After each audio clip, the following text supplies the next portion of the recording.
इस वक्त की बड़ी खबर आपको बता दें, यूपी के सीएम योगी आदित्यनाथ का आज जन्मदिन है। 52 साल के हो गए हैं सीएम योगी आदित्यनाथ।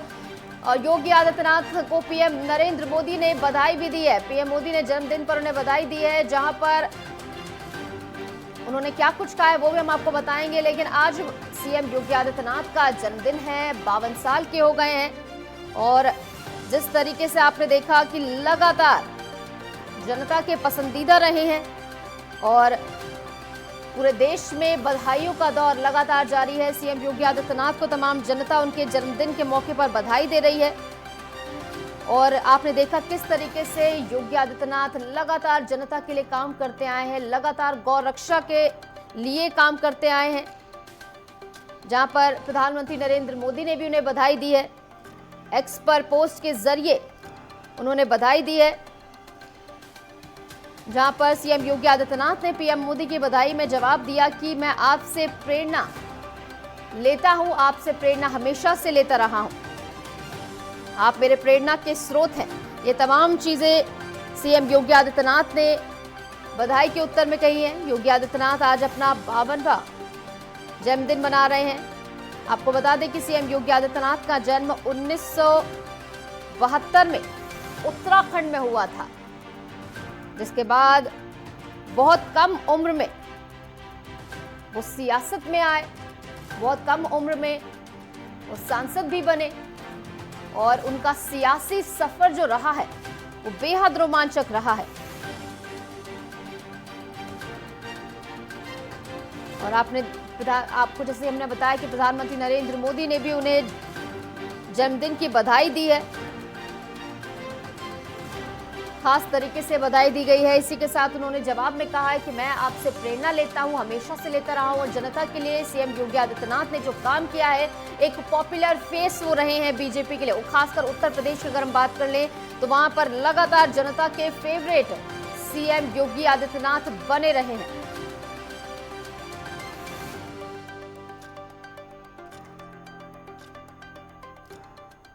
इस बीच हमारे साथ हमारे स्टेट हेड राघवेंद्र प्रताप सिंह जुड़ गए हैं। राघवेंद्र, आज सीएम योगी आदित्यनाथ का जन्मदिन है, 52वां जन्मदिन वो मना रहे हैं। प्रधानमंत्री नरेंद्र मोदी ने भी बधाई दी है। बिल्कुल सीएम योगी आदित्यनाथ का जन्मदिन है और पहले ऐसे मुख्यमंत्री हैं जो जन्मदिन के मौके पे, इसके अलावा भी जलवायु परिवर्तन को ध्यान देखते हुए, पर्यावरण को ध्यान देखते हुए तमाम पेड़ पौधे भी लगाते हैं और गौ सेवा में विश्वास करते हैं। तो सुबह अपना जन्मदिन के दिन भी गौ सेवा करने का प्रयास करते हैं, अगर वो गोरखपुर में हैं तो। ये जन्मदिन उनका बेहद खास हो सकता था अगर उत्तर प्रदेश में एक बहुत बड़ी जीत मिली होती, लेकिन जन्मदिन की बधाइयाँ भी फीकी पड़ गई हैं, चूँकि लोकसभा का चुनाव का कल परिणाम आया और उत्तर प्रदेश में भारी उलटफेर देखने को मिला था।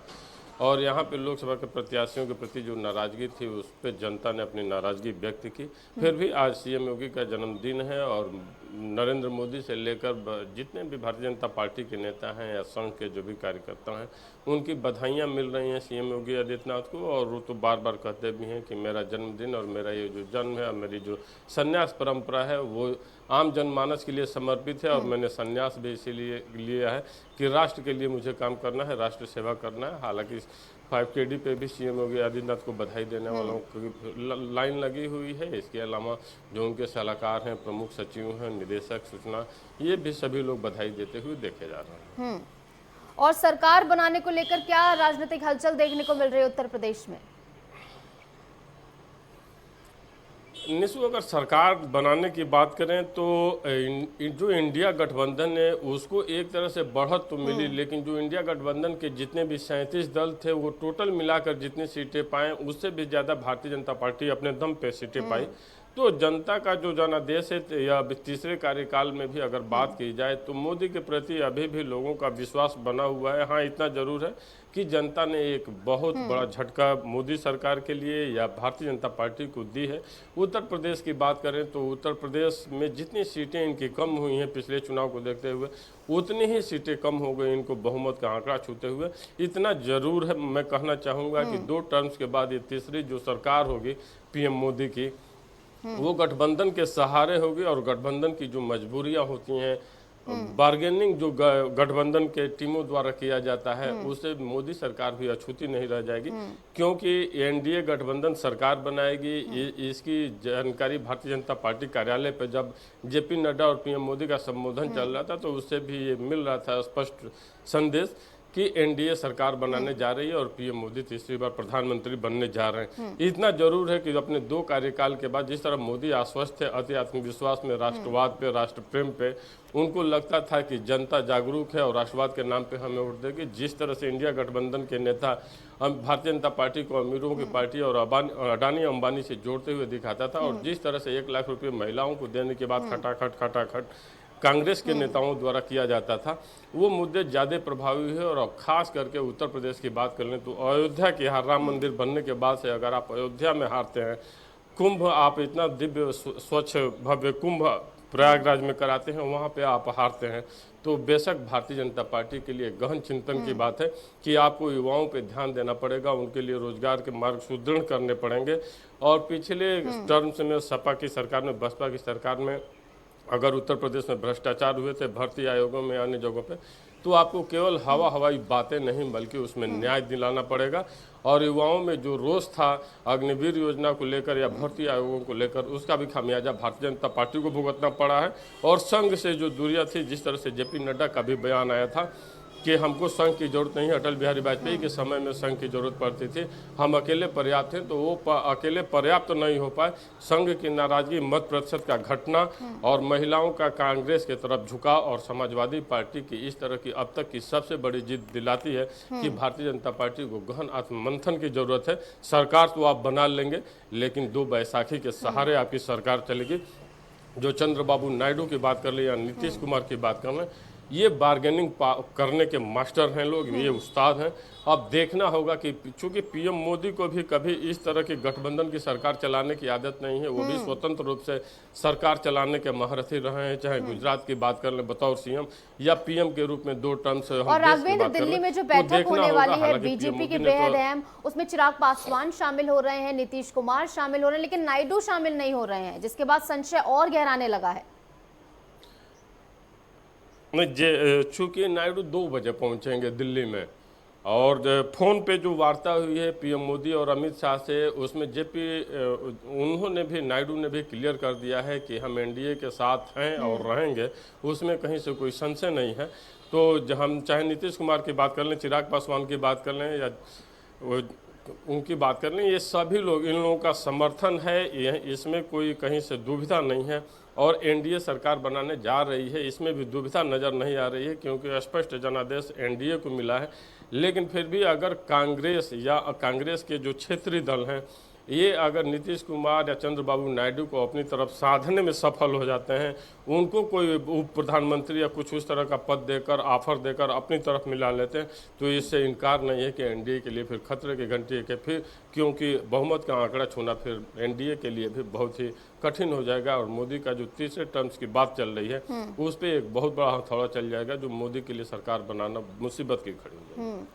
फिलहाल बीजेपी से निपटने की कोशिश करेगी ही, क्योंकि जोड़ तोड़ की राजनीति जो है वो बहुत ज्यादा गहराने इसके बाद लगेगी, ये संशय लगातार बना हुआ है। फिलहाल अगर सीएम योगी आदित्यनाथ के सियासी सफर की बात की जाए, पौड़ी गढ़वाल में उनका जन्म हुआ, उसके बाद 22 साल की उम्र में सारी संसारिक मोह माया त्याग कर अजय सिंह बिष्ट से वो बन गए योगी, और उसके बाद महंत अवैधनाथ के शरण में आते हैं, और उसके बाद 26 साल में सबसे कम उम्र के सांसद बनते हैं। और धीरे धीरे जो उनका सियासी सफर रहा है, जो आज उन्होंने अपने दम पर अपनी एक छवि जनता के सामने पेश करी है, एक भगवाधारी सीएम के तौर पर, एक पॉपुलर फेस की तरह वो उभरे हैं।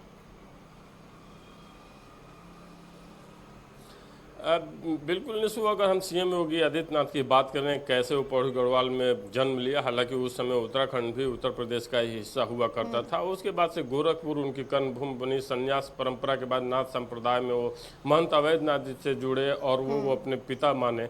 और ऐसे संन्यास परंपरा नाथ संप्रदाय में देखा भी जाता है कि हमारा जो गुरु होता है उसी का पिता का नाम लिखा जाता है। बायोलॉजिकल जो भी फादर होते हैं उनका नाम हट जाता है, हमारे जो गुरु होते हैं, संत महात्मा होते हैं, वो फादर्स की जगह उनका नाम चलने लगता है। कर्मभूमि गोरखपुर रही योगी आदित्यनाथ की, और फायर ब्रांड कट्टर हिंदुत्व के नेता के रूप में वो उभरे। एक हाथ में माला एक हाथ में भाला, जो जिस भाषा में समझेगा उसको उस भाषा में समझाएंगे। एक के बदले 10 जैसे बयानों से चर्चित हुए गोरखपुर में हिंदुत्व की पहचान को बुलंद करने वाले सीएम योगी आदित्यनाथ महाराजगंज की बात कर लें, सिद्धार्थनगर की बात कर लें, गोरखपुर की बात कर लें, कुशीनगर की बात कर लें, वहाँ का जो बनटांगिया समुदाय था जिनको राजस्व का दर्जा नहीं प्राप्त था उनके लिए न्याय लड़े। इसके अलावा सड़क से संसद तक गोरखपुर में एम्स के लिए लड़ते रहे। और महंत अवैधनाथ जब उनको अपना शिष्य मान लिए तो उसके बाद से महंत अवैधनाथ जी ने इनको महंत बनाया, गोरखपीठाधीश्वर महंत बने। और लगातार जो इनके जीत का आंकड़ा हुआ, महंत अवैधनाथ जी जब जीत का आंकड़ा गोरखपुर से सांसद के रूप में छोड़े थे वो 50,000 का था, लेकिन उसको सीएम योगी आदित्यनाथ 3.5 लाख तक ले गए थे जीत के आंकड़े को। और गोरखपुर की सीट ही गोरखनाथ पीठ के नाम से जानी जाने लगी और लगातार इन सीटों पर भारतीय जनता पार्टी जीतती रही। उस दौर में, जिस दौर में भारतीय जनता पार्टी का उत्तर प्रदेश में जनाधार नहीं होता था, उस दौर में भी सीएम योगी आदित्यनाथ गोरखपुर में बीजेपी को जीत दिलाते रहते थे। अगर राजनीतिक करियर को बात करें तो तमाम वो पत्र पत्रिकाओं का संपादन का भी कार्य किए। पूर्व समय में वो एक पत्रकार के भी रूप में रहे योगी आदित्यनाथ। इसके अलावा उनकी जो कार्यशैली रही वो युवाओं को या हिंदुओं को पसंद आते थे। वो जिस भाषा में बात करते थे वो लोगों को रास आता था। रैलियों में जब संबोधन देते थे उसमें तालियों की गड़गड़ाहट देखने सुनने को मिलते थे। आज जब उत्तर प्रदेश के मुख्यमंत्री मार्च 2017 में बने, 11 मार्च 2017 को, तो उसके बाद से जिस तरह से प्रदेश में उन्होंने अपराधियों माफियाओं का सफाया करने का काम किया, तो एक उनका उपनाम बुलडोजर बाबा के नाम से भी वो जाने गए। और प्राय ऐसा देखा गया कि हालांकि बुलडोजर नकारात्मक छवि के रूप में देखा जाता है, लेकिन ये उनकी बुलडोजर नीति थी, ये उनकी बुलडोजर बाबा की छवि थी कि उत्तर प्रदेश में 35 साल बाद भारतीय जनता पार्टी पुनः रिपीट हुई और वो दोबारा मुख्यमंत्री भी बने। ये भी एक रिकॉर्ड ही बना कि लगातार 2 बार मुख्यमंत्री वो बने। ये लंबे अंतराल के बाद ऐसा देखने को मिला। और बार बार ऐसी भी चर्चाएं उठती रहीं, बार बार उठता रहा कि दिल्ली से हो सकता है कि सीएम बदल दिया जाए। जिस तरह से राजस्थान में सीएम बदला गया, जिस तरह से छत्तीसगढ़ में बदला गया, मध्य प्रदेश में बदला गया, तो ऐसे में बार बार ये चर्चा होती थी कि गोरखपुर का सीएम बदल दिया जाएगा। लेकिन इनकी जो कार्यशैली थी, इनकी ईमानदार जो छवि है, इनका कट्टर हिंदुत्व का जो चेहरा है, इनका भगवा जो वस्त्र है, दिल्ली के लोग यहाँ पे उत्तर प्रदेश में सीएम बदलने की सोच भी न सके। और योगी आदित्यनाथ लगातार भारतीय जनता पार्टी को जीत दिलाते रहे। लेकिन कल का जो एक अप्रत्याशित रिजल्ट आया आज उनके जन्मदिन से पहले, और वो थोड़ा उनके लिए भी शॉकिंग था, क्योंकि उत्तर प्रदेश में जा रही थी। इन्हें बीजेपी वालों को शायद भनक भी नहीं थी कि इस कदर इनकी सियासी जमीन खिसकती जा रही है। जिस तरीके से रिजल्ट सामने आए, किस तरीके से डैमेज कंट्रोल यहाँ पर सीएम योगी आदित्यनाथ पर, तो इसकी गाज गिरेगी ही। नहीं, मुझे नहीं लगता निशु की गाज गिरने जैसी कोई बात है, क्योंकि टिकट बंटवारे में सीएम योगी आदित्यनाथ से कोई सी तरह का सलाह मशविरा नहीं किया गया। इतना ही नहीं, सीएम योगी आदित्यनाथ को समय समय पर ढेंट करने का भी प्रयास किया गया। इतना ही नहीं, अपना मुख्य सचिव तक जब रखने की बात आती है मुख्यमंत्री को, तो वो भी दिल्ली से भेज दिया जाता है। अस्थायी डीजीपी की नियुक्ति योगी आदित्यनाथ करते हैं तो वो भी पीएमओ से जल्दी फाइलें नहीं आती हैं। और जिस तरह से लटकाया जाता है तो कार्यवाहक डीजीपी के माध्यम से सीएम योगी आदित्यनाथ काम चलाते हैं। तो अंदर खाने आपस की जो एक खींचतान जो लड़ाई थी उसका भी खामियाजा मिला है। और दूसरा, जो मोदी को लगता था कि मोदी के चेहरे पे हम जिसे भी उतारेंगे वो जीत जाएगा, इस तिलिस्म को जनता ने तोड़ा है। और इसके साथ साथ मैं ये कहूँगा कि जो सांसदों के प्रति नाराज़गी थी वो तो थी ही, जनता ने उस नाराज़गी को व्यक्त किया ही। लेकिन अगर लोक लुभावन वादे आप किसी भी चुनाव में नहीं करेंगे, जैसा इस बार आप नहीं कर रहे थे, और विपक्षी गठबंधन द्वारा लोक लुभावन वादे लगातार किए जा रहे थे, वो चाहे महिलाओं को 1 लाख रुपया देने की बात हो या अग्निवीर योजना को समाप्त कर युवाओं को सीधे रोजगार देने की बात हो, गरीबों की बात करना, आरक्षण बचाने की बात करना, लोकतंत्र बचाने की बात करना, संविधान बचाने की बात करना, ये गरीबों को समझ में आया। और युवाओं को लगा कि यहाँ पे भी लोक लुभावन वादे हैं, महिलाओं को लगा कि लोक लुभावन वादे इंडिया गठबंधन के पास है। लेकिन इतनी कवायद करने के बाद भी अगर इंडिया गठबंधन तो 123 तक जाता है, सिमट जाता है, 100 सीटों के आसपास में कांग्रेस सिमट जाती है, और जितना इंडिया गठबंधन नहीं पाया है उतना अगर भारतीय जनता पार्टी अकेले पाती है, तो फिर भी एक तरह से जनादेश जनता का मूड मोदी के प्रति झुकाव है। लेकिन संघ की नाराजगी भी इसमें कहीं न कहीं हमें नजर आती है। सीएम योगी आदित्यनाथ की कुर्सी पे मुझे कोई खतरा नजर नहीं आता। वैसे राजनीति में कुछ भी संभव है, लेकिन इस हार के बाद हमें नहीं लगता, जिस तरह की हार मिली है, कि कोई ऐसा कदम उठाना चाहेगा। क्योंकि अगर इसके बाद अगर इस तरह का कदम उठाया जाता है तो उत्तर प्रदेश में लोकसभा का चुनाव आए या विधानसभा का चुनाव आए, भारतीय जनता पार्टी की राहें फिर बहुत ही पथरीली हो जाएंगी, क्योंकि अभी भी सीएम योगी आदित्यनाथ वो 6 रहे हैं उत्तर प्रदेश में जहां पे लोगों की एक पहली पसंद बने हुए हैं, और विधानसभा और आज चुनाव उनका में जन्मदिन भी है। नेटवर्क 10 की देखिएगा ओर से भी उन्हें इसे बहुत बहुत जन्मदिन की बधाई, और कवायद लगातार जारी है, तमाम जनता उन्हें बधाई दे रही है। फिलहाल बहुत बहुत शुक्रिया राघवेंद्र हमारे साथ जुड़ने के लिए और तमाम जानकारी हमारे साथ साझा करने के लिए।